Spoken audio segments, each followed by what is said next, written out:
Be live. Let's go take a look over on Twitch and see if Twitch agrees with us. Twitch, are you streaming everything like you're supposed to?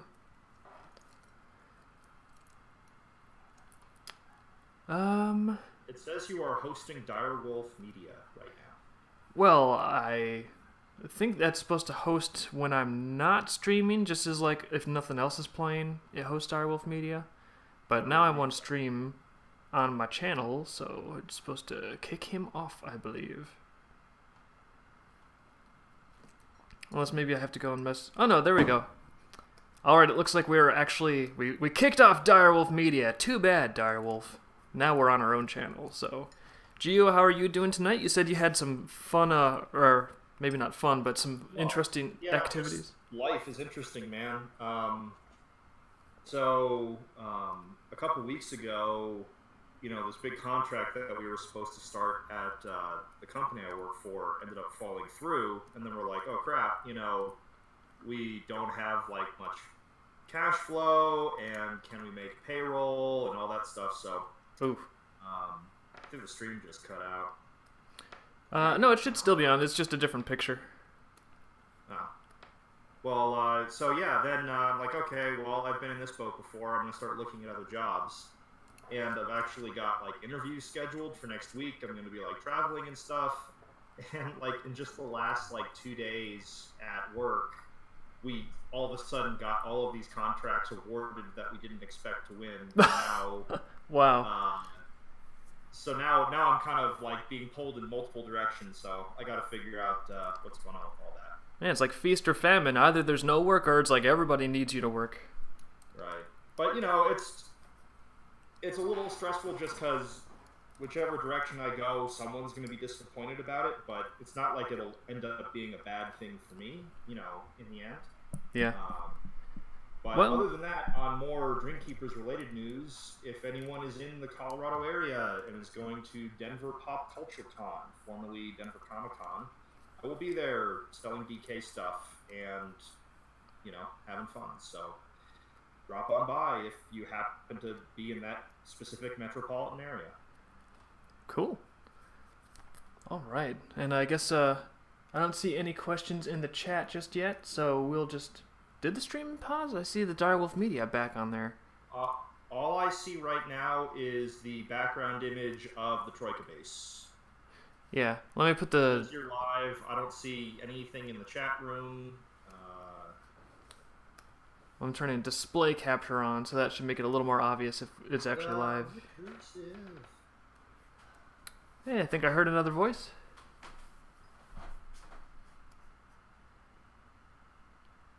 Hello, hello? Potato is in the voice chat, but he has gone into stuff. Oh. Oh, hey, Tato.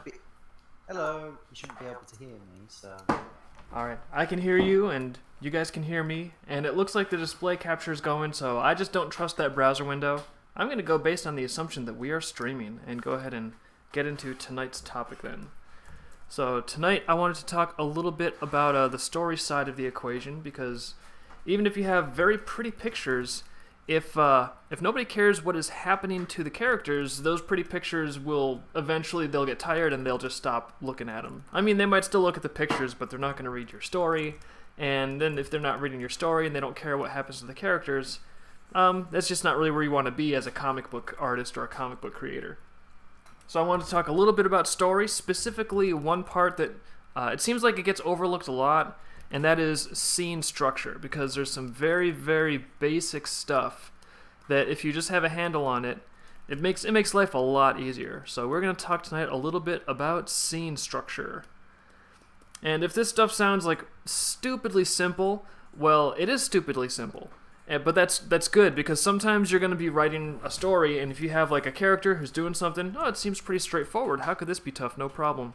But then if you have like a subplot going on, and then maybe you have the villain doing something, and you have another viewpoint character, and then maybe this character, oh, well, I'm not sure, in this scene, they're actually the protagonist, and if you have a lot of intricate plot things happening, suddenly you can take a nice crystal clear little situation and it's going to become this big mess of like, well, which character should I focus on? Who's doing what? Why are they doing it? Wait, what's the pacing going to be like? And it can actually turn into a complicated mess where you don't know quite who to follow, and so if you might be tempted to pull a George R.R. Martin and just start killing characters off to simplify things, but then you get to the end of the line and you're like, oh, well, where was this supposed to be going again?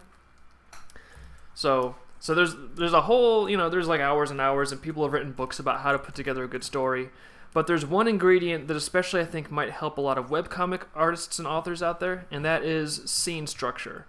Because even if you're having trouble on like the overall overarching theme of a story or like the progression of a character or something like that, if you can still write a good solid scene, then that'll get you through. That'll get you through. That'll take your reader along forward. And if you can do that, then a lot of times the big picture stuff you can kind of put that together as you go. So the question now is, and that's kind of like the unit that a reader will experience your story in anyways. They don't like sit down and like suck a whole novel into their brain. They kind of sit down and they read about as much as like a scene's worth of what's going on. Like, oh, what's this character doing? And they read until the situation is resolved and leads on to the next one. So to make it really simple, we're going to go ahead and break down a scene. Like what do you have to have happen in a scene? And there's something else that I'm going to just put into the same video, which is called a sequel, which is different from a scene. So this is called sequel structure. And originally when I heard this terminology, I thought sequel is a bad word to use, because when I hear sequel, I think Terminator 2. And that is not what they are talking about. They're not talking about Terminator 2 or like, Dreamkeepers Volume 2 or like the next book in your series. But so I started calling it my own word. I was like, oh well, I'm gonna call scenes action scenes, and I'm gonna call sequels reaction scenes, because that makes more sense, because that's actually what they are. But the more books on like storycraft and novels and writing, the more books that I read, I kept on running into the term sequel. So it's like, okay, well if this is an established term and a lot of other people use it for this purpose, I guess I better just stick to the language where everyone will actually know what I'm trying to talk about.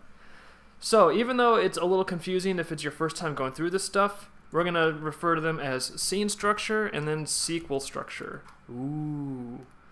So first we'll get into scene stuff. And this is going to be, again, very, very basic sounding, and that's good. Because if you're in a gigantic mess with a ton of characters and motives and conflicting things, and then you need something nice and simple as a lens to kind of look at what you're doing and simplify it out to figure out what the spine is in the events. So scene has some pretty basic things. First, you need to figure out who is your viewpoint character.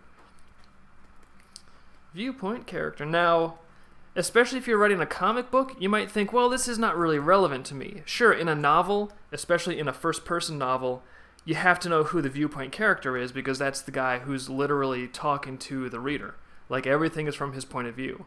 And even if you have a third-person perspective, a lot of times in contemporary novels, they don't do third person omniscient, where it like hops into the heads of like all these other characters. Usually they do third person, but they stick pretty close to one viewpoint character. And the reader doesn't like consciously register that they're with one character for that scene. It just sort of happens that they're like experiencing it from one set of perspectives, and that makes it a lot more easy for the reader to do. Because if you hop in between different character perspectives, it really breaks up the experience a lot. Like, it doesn't sound like that would be a problem, but trust me, if you're reading and it's just really difficult to follow a story and you're having trouble getting into it, if it's an amateur story, part of the reason might be because it keeps on bouncing between different characters' perspective like every 5 pages. And now, can I jump in and just remark that for my book, I did choose explicitly to go with third-person limited, where the entire book is actually told from a single character's perspective. And for my first book especially, like, it really helped remove a lot of extraneous degrees of freedom and simplified things, and it allowed me to kind of get my hands around things a lot easier than having to jump around, because like you were saying, if you're not able to really do that properly, or there's just a lot more risk for things to kind of get a little bit lost. Yeah. And I can tell, like, I think if there's novice writers out there, like, a lot of this is going to sound like, well, why would it be confusing? I know I want what I want to have happen, but if you've jumped into a story, you know things can get a lot more complicated than they should pretty fast. So, and again, the stuff I'm going through right now, like scene structure and sequel structure, like, these are not rules. They're more. It's more like a way of looking at the thing. It's a tool. So it's a tool that sometimes, if you're in over your head and things are getting confusing, it's a tool that can help guide the way. Sometimes you don't need the tool. That's great. You're rocking it out. You know, you're a natural author. But if you need a tool, this thing has helped me out a lot. So the first thing you need to know when you're structuring a scene is who is the viewpoint character going to be. Now, a smart choice like Geo made is if you have one consistent viewpoint character throughout the course of an entire book, then that decision is always made. You don't have to worry about it. But especially in a comic where a lot, comics aren't usually drawn in the first person. They're usually, you can get away with a little bit more head hopping in a comic because it's literally like a cinematic sort of view. People experience it more the way they might experience a film. Writing a novel, you really kind of have to know precisely whose head you're in. If you're doing a comic, you have a little more latitude, but it still helps a lot to know who your viewpoint character is, because whether or not the reader needs that from like a grammatical standpoint, that's the character that is driving the scene. The viewpoint character, so if you have a big cast and you're wondering, well, who's the character that this scene is really about? Usually, the character that you want to choose is the character with the most to lose.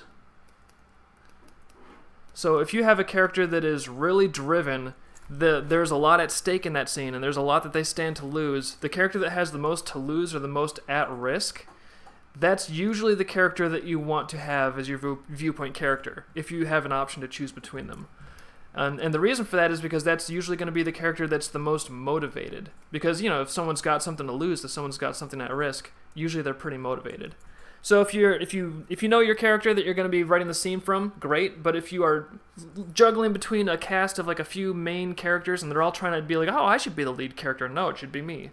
A good way to narrow it down is figure out who has the most to lose, who's the most at risk, and generally they're going to give you the most interesting and driven perspective. And then when you have that viewpoint character, the first thing you need in a very simple scene structure is they need to have a goal. They've got to be trying to do something. And it can't just be like a vague overall goal like, oh, well, he wants to save the kingdom. Like, that's maybe like the goal for him in the story, but in the scene is a smaller unit, and it needs to be a more specific, tangible thing. And that's the thing about a goal in a scene, is it needs to be tangible. And by that, I mean, you have to, when the reader's thinking about what's going to happen, what might happen, because if they're not curious about that, they're not going to keep reading. If they don't want to know what will happen, then it doesn't matter. They're probably going to drop the book. So the goal needs to be tangible. And that means they need to be able to tell the difference between, like, A happening and B happening.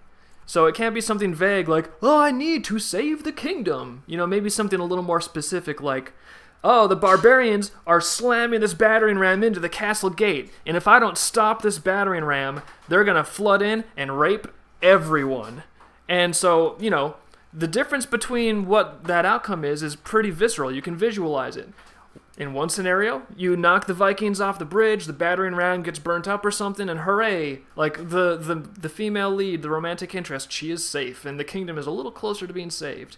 And in the other scenario, maybe the hero fails, the gates smash open, the Vikings draw their broadswords and flood in there, and so you get what I mean. That's a tangible goal. It's got to be something real, and that doesn't mean it cannot be emotional, but even if it's an emotional goal, it's got to be a big difference, like, something to the effect of, oh, like, if, like, Wildred finds out that I cheated, she'll become so furious, so I must conceal it and keep her happy. And it's like, a furious Wildred versus a happy, deceived Wildred. Again, that's very, very different scenarios. You can really imagine easily how each of those scenarios would look. So you got to have a goal. And again, this is simple stuff. It's simple, but it's crucial, and you have to have that goal be tangible, where the reader can really, really understand on a visceral, instantaneous level that it'll be different if it goes A versus B. So the next thing you need in a good, solid scene is opposition. And I'm using the word opposition instead of obstacles, because obstacles are usually not as interesting. It's like obstacles are, you can have obstacles, but opposition is stronger. It implies that there is someone actively trying to stop the protagonist from getting their goal. And that means that you naturally get some conflict. Now, that doesn't mean that you can't throw obstacles and all kinds of other stuff in as well, but you have to have some kind of force of opposition that is, there's got to be something between the hero and their goal. If you have a scene where the hero's like, well, I really want to fix this problem, doop-a-doo, oh, cool, I fixed it, that was easy, sweet. Like, you better have some suspense, like, running under the surface to pull the reader past that, and you better get past that real fast, because it's boring. Almost 100% of the time, there needs to be something that is preventing them, actively stopping them from getting that goal. And that's some form of opposition. So, let me consult my notes. Again, this is like just bare bones basic stuff here. And so yeah, at this point, if you've got a viewpoint character, they have a goal, they have strong opposition, then there's going to be conflict, conflict's going to happen, and then there's going to be an outcome to the scene. So the scene will have an outcome. Because if there's a tangible goal, if the goal is going to go A or B, well, it's going to go A or B, or some interesting and unexpected mix thereof. So that means that we do get some kind of an outcome. Even if it's sort of a cliffhanger, there's got to be some resolution, and then the cliffhanger maybe like leads us into how it's going to be resolved, or like whether it's resolved this way or that way or something. So there's a zillion variations on these like techniques because they're all so simple, but you still got to know like the super simple way to do it, because then it turns into a good tool that you can use in a lot of different ways. So the outcome, generally you have a few different types of outcome. Your outcome could be, does the hero get their goal? Yes, maybe they do. That's usually the most boring result, but sometimes they get what they want. Sometimes they succeed that dice roll. Another option can be no, they don't get what they want. And then you get interesting options like no, but ...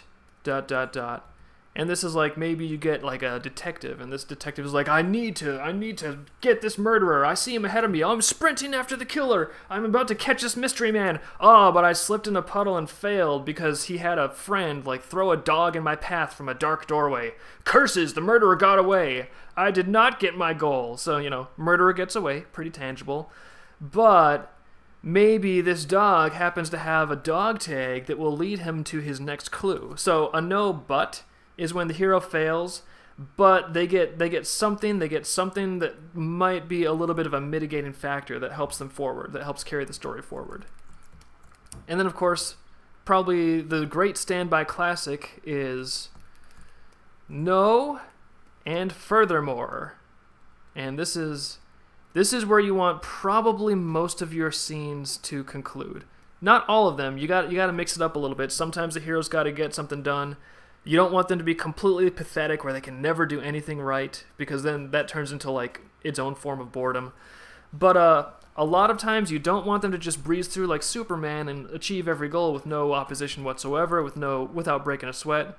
So something that can be really fun is having the outcome be no and furthermore. And that is like, oh, the detective was racing after this murderer, and the murderer got away, and furthermore, the murderer threw a knife back that stuck in the detective's knee, and now he's tumbled down an embankment, and he's got an infected knee, and if he doesn't get out of this embankment and clean that infection, he will die, and he's going to be in trouble with the police chief.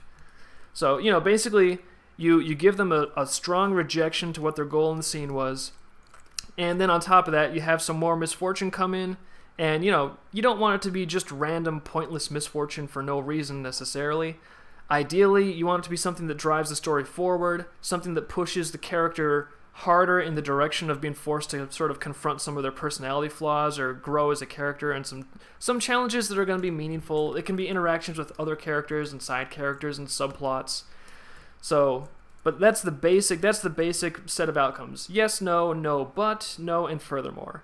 And, of course, because this is such a simple structure formula, you can, do all sorts of different mixes and combinations of these outcomes, and, like I said, sometimes you can conceal that outcome behind a cliffhanger gate if you want to. So it's a very simple tool, but it's extremely flexible. And in almost any scene, you're going to have, even if it's not the only character that matters, or the only character with a goal, you've got to have one character where their goal is the most important goal to the story and to the reader at that time. So you got to have a basic viewpoint character, a primary. They have to have a very strong goal that's motivating them forward. If you don't know which viewpoint character to choose, try to think about which character is going to be the most driven, which character has the most to lose, which character has the highest emotional stakes. And so because they're going to be driven, they need to get that goal. And if the character cares about it, that's the first step to getting the audience to care about it. Because you know what? If the character is apathetic, so is the reader. The reader, if the character doesn't even care about what is happening to them, it's hard to expect the audience to give a rip. So the character's got to care about their goal. They got to pursue that goal as hard as they can with every skill at their disposal. And then there has to be opposition, and that gives you the conflict quite naturally. And then after they pursue their goal in the face of opposition, there's got to be some sort of an outcome to that scene. And then that leads us to the sequels, which is a very interesting little thing that I didn't really know about before I started reading about it and learning about it. So that's a scene. Scenes have a lot of action. Scenes are pretty terse, to the point. There's not a whole lot of room for like flabby introspection on a scene. Sequels give you even more flexibility and latitude, because a sequel is where the character reacts to whatever horrible thing just happened to them in the scene, whatever terrible outcome. Maybe the love interest was killed by the Vikings. The detective is nursing his wounded knee, and he's been fired by the chief, and the murderer got away, and he's trying to figure out what he does next. So after stuff hits the fan in the scene, the sequel is where the character kind of regroups and tries to figure stuff out. And there's a very basic sequence to the sequel. And if you just follow that basic sequence, it's got tons of flexibility, and it'll help you to kind of clarify what you want to do. So, all right. Sequel structure. The first thing that a character is going to do in a sequel is it's sort of a mirror of human psychology. Like if something happens to a person, the first thing they do is like they're going to feel it. So, let's use a darker blue. So first you feel what happens. There's going to be maybe physical sensations, and especially important if you're writing a story with a character that we care about, there's going to be an emotional reaction. So the first thing that happens is they feel, and there's an emotional reaction. Because when something happens in life, that's the first thing that triggers. You feel an emotion as a result of that. So that's the first thing that happens in a scene, in a sequel, is the character is going to have an emotional reaction.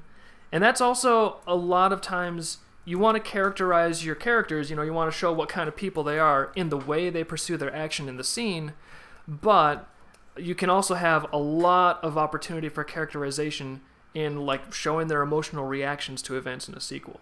So just like in real life, after they've had an emotional reaction, and that's going to vary from characters. Some characters might be a lot more stoic and hard-bitten. Some characters might be really weepy. So like I said, it's a good chance to get to know your characters. So after you've got the emotional reaction, the next thing is thinking. And trying to figure out on a more intellectual level, like what just happened. So the character is going to start thinking about what just happened. They're going to analyze what occurred in the scene. And let's see here. Yeah, they're going to analyze what occurred in the scene, and then they're going to start thinking about what do they do next. So the barbarians are inside the castle. They're killing all the female leads or whatever. So after our hero gets a hold of himself and tamps down his emotions, he's not just going to run out there and... Well, actually, this is the point where maybe he does run out there. The barbarians are in there. The barbarians are carving everybody up. He's hidden maybe in like a grain silo or something. So he's sitting there and thinking. And one thing he thinks after he gets a hold of his emotions is, well, does he just run out there and fight all these Vikings and do that thing? Or maybe he tries to set fire to something to distract them, and then choose one person that maybe he can escape with in all the confusion. So that's the next part, is thinking, analyzing what just happened, and especially planning. So first the character is going to feel, then they're going to think. And when they're thinking, they're going to analyze what happened in the scene, and they're going to start weighing their options and trying to figure out what do they do from here. And then after they weigh their options, well, the next natural thing to do is make a decision. So he plans, what do I want to do? Do I want to run out there and fight the Vikings? Do I want to start a fire? Do I want to just like stay very still and hope that they don't find me in the granary or the grain silo? And then after they plan through and think what do they want to do, they make a decision. And you might be already kind of detecting the gist of this. After they make a decision, that sets things up perfectly to give them a brand new goal. Because if they make a decision, that means that they've decided what the best thing to do for them is, and of course that's going to be the best thing for them to do in the context of what just happened and in the context of the overall story. And so that means if they've decided what the best thing to do is going forward, well, they've got a new goal, so your sequel is going to lead directly into your next scene. And that is a completely viable way to chain together an entire novel or an entire webcomic series. It's just to have a scene, and then a sequel, and then a scene, and then a sequel.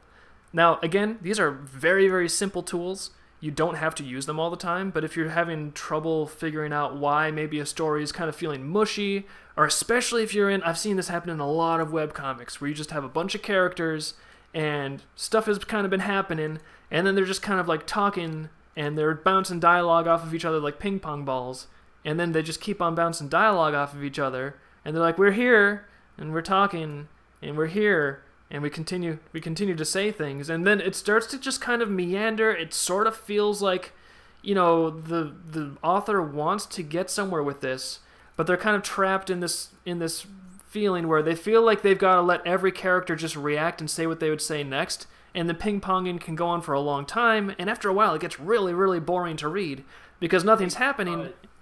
Yeah. I'm sorry to interrupt, David, but do you mind if I elaborate on that a little bit or ask a question? Oh, yeah, please. Your novel came out great and won awards, so yeah. Exactly, but, Dreamkeepers is a graphic novel, right? It's a very visual medium. Mm-hmm.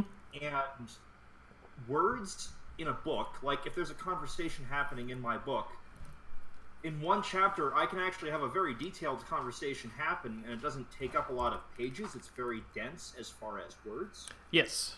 But in a comic, it's a visual medium, and you've got your different panels, and you have dialogue bubbles, but it could take many, many, many pages to kind of flesh out a conversation. So how do you deal with that from a media perspective of you have a visual media, you have to communicate characters interacting and posting, expressing their opinions, but if you get very wordy with it, you end up committing a lot of area, so to speak, to, showing that to the reader.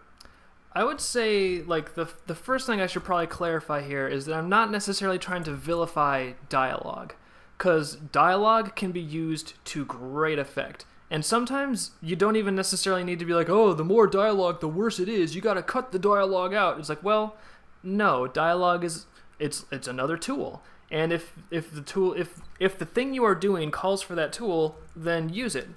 And a lot of times it helps to, even when I'm thinking about like writing a scene out, it helps to think of dialogue not necessarily as characters talking, blah, blah, blah, blah. Like, think of dialogue as a tool that the characters are using. Because if you've got a character and that character has a goal, if they're in a scene, maybe they're trying to accomplish a literal thing. If they're in a sequel, they're trying to figure something out. But at any rate, the character is trying to do something. They have a need. So if they say something, they always, always, always have a reason.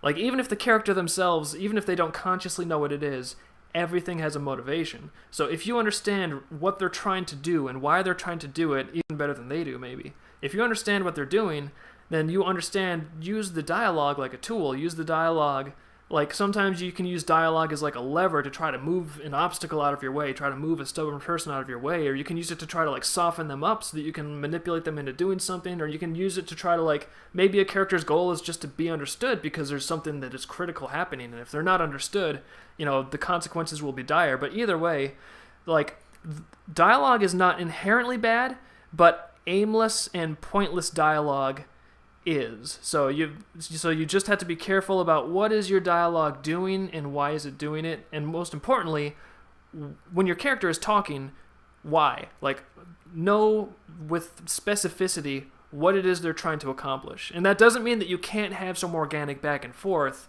but I've just seen that get out of hand a lot in different, like, books, even professionally published books. Sometimes it just rambles on, and then you get to the end of, like, 37 pages of characters talking, and you realize there's no point to that. So if your and the other thing too is if your characters are using the dialogue as a tool and they're motivated, the dialogue is probably going to be much more sharp and much more revealing of how that character works, what makes them tick on the inside. So I kind of got off on a tangent trying to say #not all dialogue, but to address your question, Gio, well, I do like dialogue. It's a good tool, but especially since I'm working in a comic, like when I'm writing a comic page, I always try to think, like, okay, because my natural inclination, maybe this is why I'm so touchy about dialogue, my natural inclination when I sit down to write a scene is to write, oh, this character's saying this character's saying that. My natural inclination is to ping-pong some dialogue back and forth, and that's kind of how I think through things. But if you just have that on a comic page, a lot of times that is not optimal. So what I have to do is I have to stop and think, okay, if all the word balloons on this page were totally empty, you cannot see what the dialogue is, what are the characters doing? If you just look at the page, and all those word balloons are blank, and no one's going to be reading it, can they tell what the characters are doing? Is there something happening? Is there something happening that's visual? And I mean, sometimes you don't want to, like, force things too much. Sometimes you just have to have some talking heads in the panels because that's what makes the most sense. But a lot of times, if you really push to find a way, like, you can make them doing something. You can have something on the page happening that's a little interesting. One technique that I've heard is called dialogue on the run. And this even works in novels. And you can see this especially, like, I think Volume 2 is a good example where, I had a lot of exposition where the characters were talking. Actually, it was a sequel where they were climbing down the mountain after Smiley tried to kill them. That was a pretty simple action scene. Their goal was get the hell away from this giant monster trying to kill us. And, of course, he got opposition in the form of Wisp. And the outcome was we actually gave them a rare yes. They got away from Smiley for the time being. So, but then the next sequel, they were climbing down this mountain and they're trying to figure out, like, well, where did this thing come from? Why is it after us? Like, did we accidentally summon it from some ancient books? If someone did that, speak up now. Like, what do we do from here? Do we go back into the city? So, essentially, they had a lot of sequel stuff going on, a lot of thinking and rationalizing, and also, it turned out, a lot of dialogue and a lot of exposition. And so, when I was writing that, I was like, this could just be a whole lot of them walking through the woods with back and forth dialogue and nothing happening. So, I tried to do what I've heard it described as dialogue on the run, and I literally just had them, like, going through the woods, yes, but also scaling a rock face and, like, slipping on the wet rocks, and then, like, Mace accidentally got, like, a skirt view of Lilith, which was awkward for them, and Naoma decided to pull a prank on Mace and stuff a frog down his shirt. So as this dialogue was going on, it's like I really didn't want to have just boring talking heads and nothing occurring, so we had a bunch of stuff occurring. And even if you knock the word balloons off those pages, you can still see the characters interacting with each other and doing things, and there's cool landscapes. And so, like, sometimes you just need to, you don't want to have it at 100% all the time because it can kind of blast a little too much. But so sometimes you need a very quiet scene as a contrast. You want just a couple characters kicking back and talking on a couch. Like, the end of Volume 4 is a good example of that. It was after this very, very intense sequence where Tendril was, like, attacking everybody. There was gunfire and powers flaring and people screaming, and, like, everyone be like, oh, you're trying to call the cops. It's like, no, you're not. And so finally, after all that, it's like I deliberately put just a scene, like, just a couple pages where Nainso and Tia are talking, and they're just sitting on a couch and talking to each other. And I guess even then I did have a little bit of character action because I had Tia bringing him a mug of coffee, which is kind of in character to her. She's sort of a nurturing character that kind of keeps an eye on the other cast members. She's always kind of looking to take care of people. So there's still a little bit of, behavior in there, a little bit of interaction in there that was showing who the characters were instead of just, pure word balloons. But, so I'd say I'm kind of rambling, but long story short, whenever I'm getting a comic page ready, I'm always trying to think when I'm thumbnailing that comic page, and even writing the script, like what are the characters doing? Like they've got to be doing something. It's a comic, and if they're not doing anything, then why is the scene here?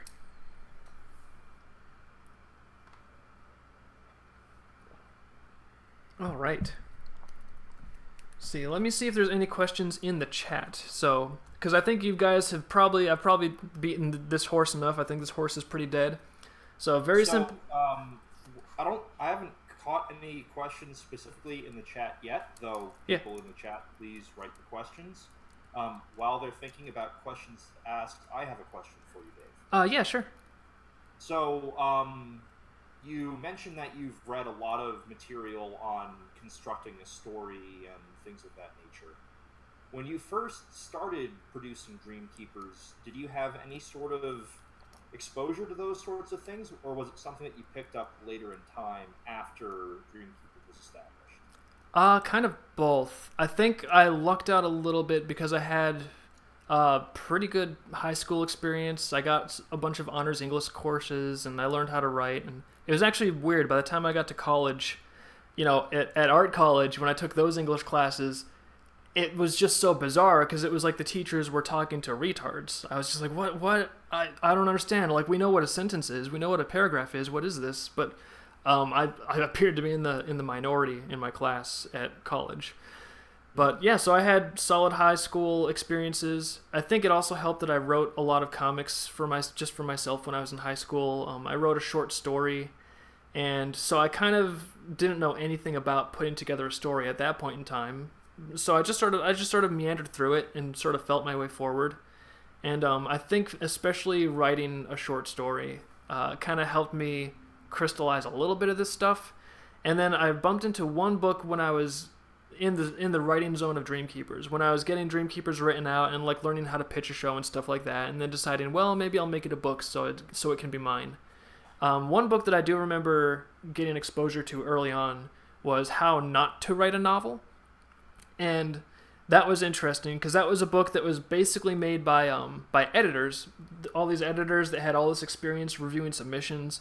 And so they wrote this interesting book about all of the most common mistakes and frustrations that they saw in manuscripts that would kill the manuscripts. Mm-hmm. So I was exposed to that, I think, either right before or during like the main story development for Volume 1 and stuff. And so that was basically what I had before, like going in. And it was not a widespread education on writing by any stretch of the imagination.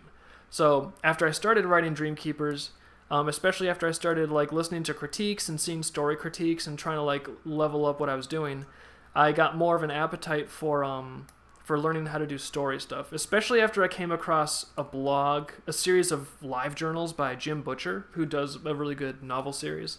And he just had this free live journal series, and it was all about like storycraft and like all these details and scene construction and characterization and plotting and story arcs. And so I got hooked into that, and after that I just started picking up books on like, how to outline your novel and like story structure and story physics and like how to write with emotion and this and that. And so I don't know, so at this point I've read a bunch of books on the topic, and most of it has probably just like filtered out, but hopefully all the core stuff that like actually is useful has kind of stuck with me.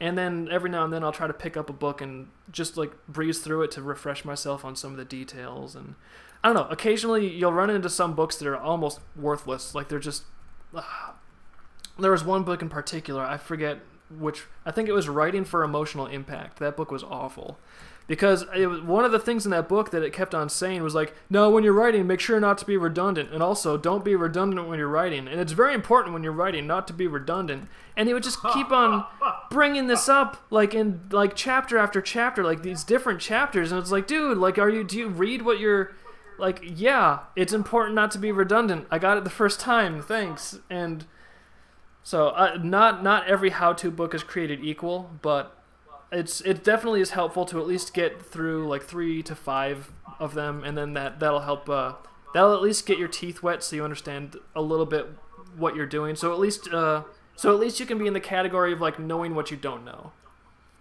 Gotcha. All right. Well, we do have a couple questions from the chat if you're ready to take them. Yeah. Do you want to read them or should I jump in there? I can read them for you. Since Liz isn't here to speak from the ether beyond. No, with, Liz has dark tasks tonight. She has mysterious things. So I would be honored if you would read me the questions. So the first question is, do you have any tips on how to write a perverted / sleazy character who is still somehow lovable and caring? I could try to brainstorm some stuff. I think part of it too depends, because you can write a character that is perverted without like having it be like an X-rated story. You know, you can do a lot of stuff by implication. You can do a lot of stuff by, because that's one of the ways you can characterize is you don't necessarily have to show this guy being super sleazy. You could just have him going through town and, you know, what other characters say about him and how other characters treat him can be an indicator that he's really sleazy. So you don't have to necessarily show what that character is up to. If he's like walks into a tavern and then like, you know, half the guys in the tavern are like, oh, this scumbag again, and he just like shrugs this and like puts his hands up like, yeah, what are you gonna do? Then we understand, okay, everyone thinks he's a sleazeball, and he kind of accepts it and goes along with it. He's not putting up a big fight, so he kind of thinks he's a sleazeball too. So so first of all, like, and I mean, you can do like graphic adult stuff too, that's fine. So depending on what type of story you have, you can make it graphic and show that the guy's a sleazeball, or you can very easily demonstrate that and still keep it G-rated if you want to. And in terms of making him still appealing, I think that's just, I'm just going to revert back to some very vague advice because I think it's applicable very broadly. And that's, like, you got to have a good mix of appealing things and also negative things.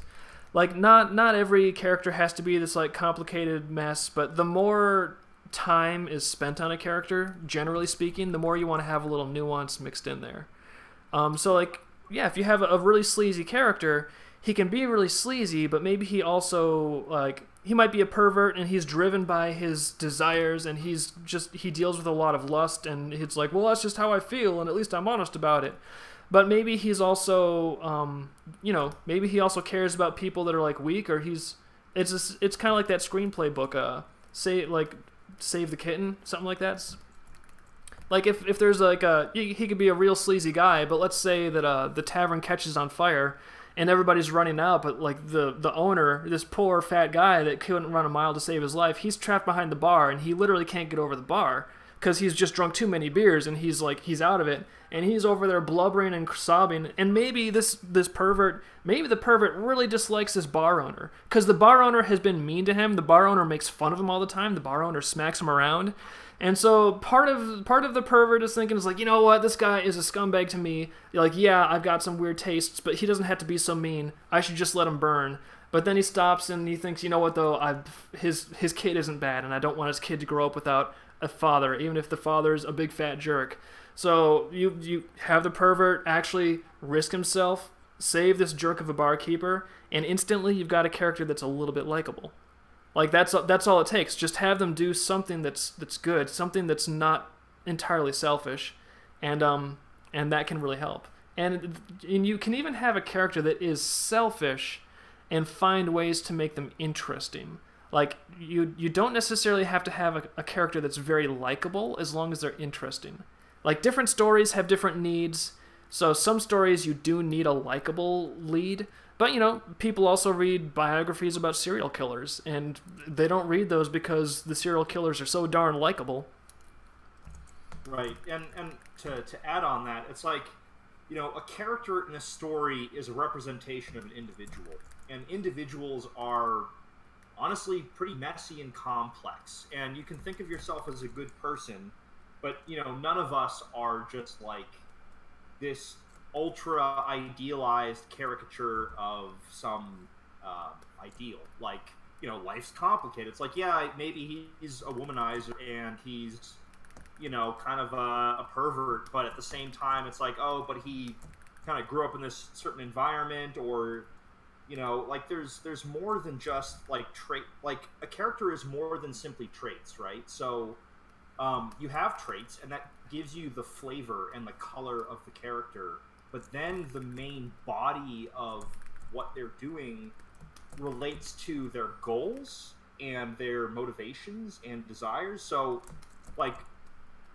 you know, it's I wouldn't get too hung up on what I would consider almost like a secondary flavor or color profile of a character. Like, what is it that they're going after, and what is it that they value? Because they can have weaknesses, but if they're working towards something that is important, then they can really kind of come to life, so to speak. And then if they come to life and they feel like a real person struggling through this dilemma, well, then it's probably pretty likely that the reader is going to feel emotionally invested in some sense in what they do. Yeah. Oh, I have something to add to that too, and this might be a good way of thinking about it. So I'm drawing a circle right now, and I'm going to call this the circle of sympathy. And this circle is 100% the amount of sympathy that can be felt for a character. So the most sympathetic character in the universe, 100% is the amount of sympathy that you can feel for them. And now I'm going to draw another circle on another layer. Just give me a second, because it's more fun to make like little pictures. I don't know why, it just is. So this circle, I'm going to label something else. I'm going to label this circle as self-pity. So it matters a lot how much self-pity a character has.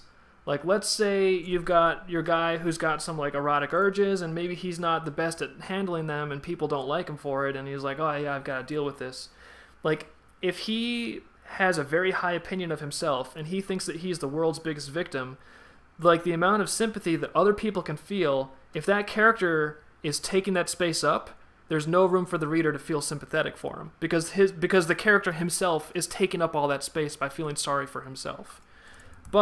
And I mean, you have to have a little bit of self-pity in there most of the time for the character to be kind of plausible. But at the same time, the less there is, the more easy it's going to be to sympathize with them, because the more room there is for you to have your sympathy in there. So let's say that your character has a little fragment of self-pity, like he kind of wishes people would treat him nicer, and it's like it doesn't really seem fair. But then when he really thinks about it, yeah, he can understand how, like, yeah, the farmer's going to be angry after how much fun he had with the farmer's daughter. It's like, yeah, he gets it. And he's accepting a little bit of what's going on and, like, why people react to him. So the less self-pity he has, like, the more responsibility he's going to take for his actions, or even the more stoicism he has towards the world in general. A lot of times that makes it a lot easier for the reader to sympathize with him. Even if the guy's got a lot of serious flaws, if he kind of accepts them and he's dealing with them and treating them like a reality, if he's not in, like, just abject denial. If the guy is down to earth and he's like, yeah, maybe I'm not the best person in the world. Like, some of those are the most interesting characters, is when you have a bad guy that knows they're a bad guy and, you know, they're not trying to, like, prove otherwise. Sometimes those are the characters that get a ton of sympathy from readers.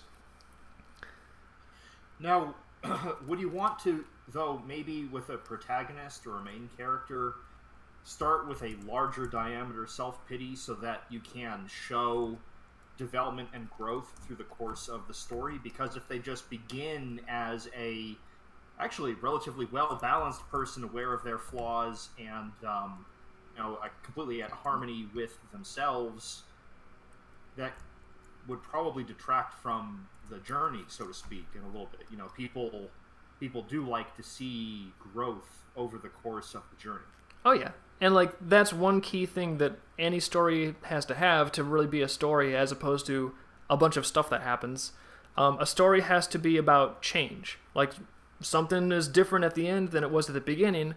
Otherwise, there's not really much of a point to the story. I mean, it could be, like, I think that's why, like, you know, people don't really go to action movies because of the deep story. It's like, no, they go watch action movies because they just want to see some cool action. And there's a little bit of a story in there.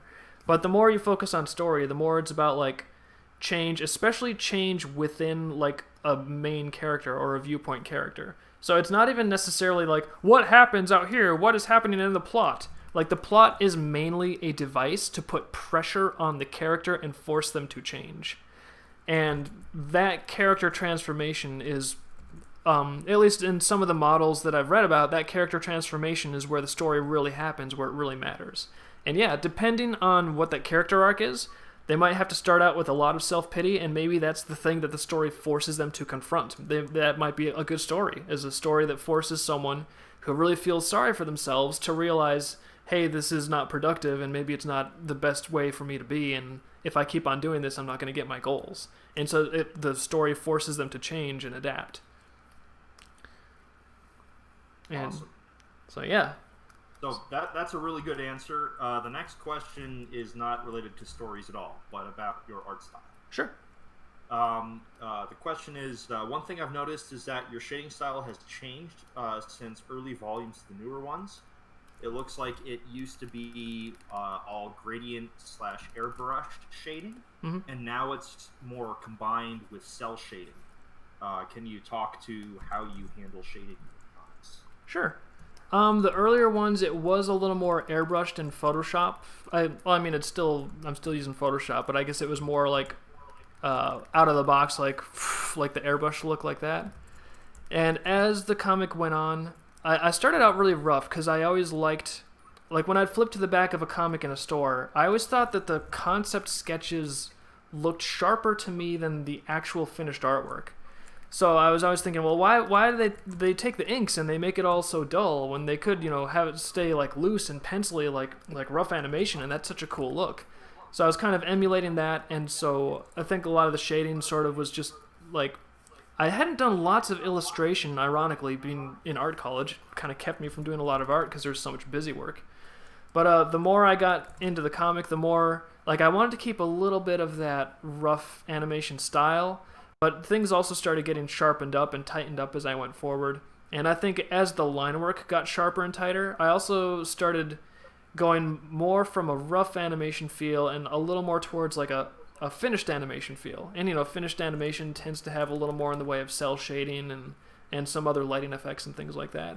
So I think I would just attribute it to like overall skill growth partially, and also partially to my taste shifting a little bit from like strictly emulating rough animation and starting to emulate a little more of like a polished animation style.